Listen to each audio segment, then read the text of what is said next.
So we're about to do the rain, which is sick because we finally get to use this. And they made it way better than I made it. Al and Drew. You what now? You guys are awesome. That's all. So next is the rain. So you want rain in your film or video, but you want full control over it instead of just waiting for the sky to give it to you. Well, I recently needed a lot of rain in my most recent short film, Goodbye Kiss. If you want to watch that, the link is in the description. And there were quite a few shots that needed rain, so I had to figure this out for myself. So in this video, I'm going to show you what I did to create the rain effect in the film. We actually made rain a couple different ways for different reasons. The first thing my gut told me was to get on YouTube and find a tutorial for a rain machine.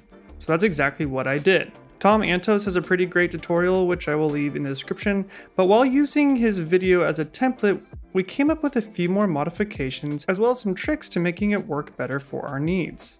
So instead of telling you exactly how to build the machine, I'm going to show you what we modified and some tips to using the DIY rain machine. So the machine is basically made out of PVC pipe and sprinkler heads. I made mine about 20 feet long with 4 sprinkler heads on it. This gave us a nice rain spread as well as length to make sure the rain could cover a lot of area. I also added a little thumb valve at the end to quickly turn the rain on and off.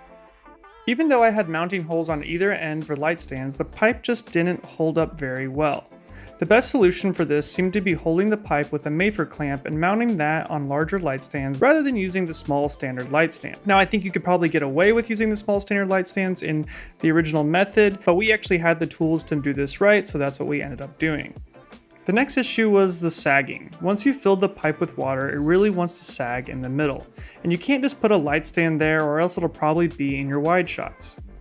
I tried bracing it with some wood like Tom did in his video, but this still wasn't working great. This is where my gaffer Al had a great idea. Him and his grip decided to create like a suspension bridge effect to support the center of the pipe. Using a grip arm and some metal safety wire, they suspended the middle of the pipe, which ended up working great.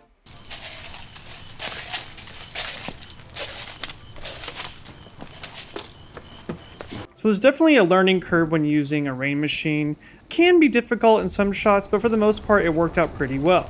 Now you probably heard this before, but the key to seeing rain on video is backlight, which isn't too hard to do. You put a light behind your rain to backlight the water, which edges out the water and makes you be able to see the rain on video.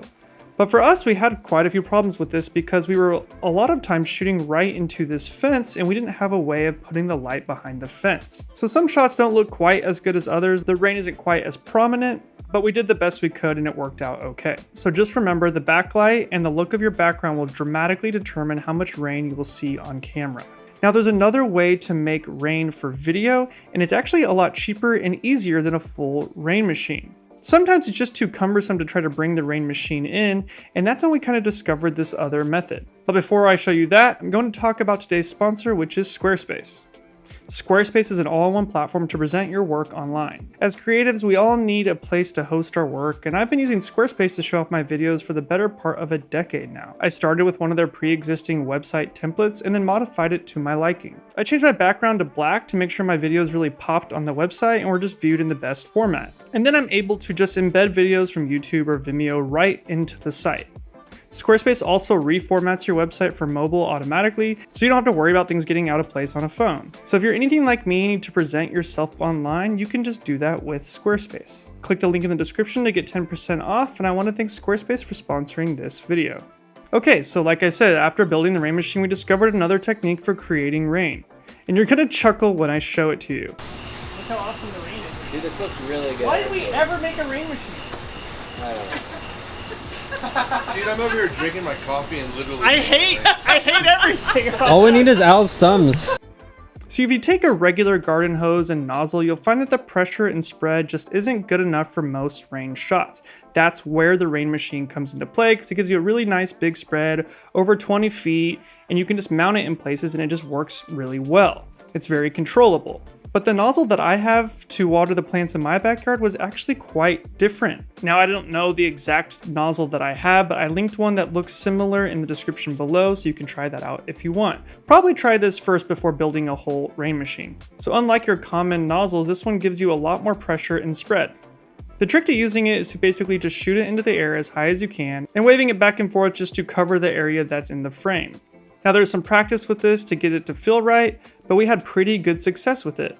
Actually, all of these porch shots and the car shots were done with the nozzle and not the rain machine. The nozzle seems to add a lot of extra pressure, which sends the water high into the air, making it fall down just like real rain. Now, this may not work for every shot because you may not be able to get the spread wide enough, but the rain machine kind of has that same problem as well. Now, I don't want to tell you to use different focal lengths so you can back farther away and stuff like that, because I don't want to compromise your film, but you're always going to have a little bit of that issue when using rain unless you have a really, really big rain machine. And the last thing when it comes to shooting in the rain is to protect your camera and gear. We use floppies and trash bags accordingly to make sure nothing got too wet. But actually, if you're using the nozzle, that helps a lot because you can spray away from the camera in a lot of situations. You can control exactly where the water is spreading. Okay, and that's how we created all of the rain in my film. If you like this video, please consider giving this video a thumbs up and subscribing to the channel. And as always, until next time guys, I'm Spencer Sakurai. See ya.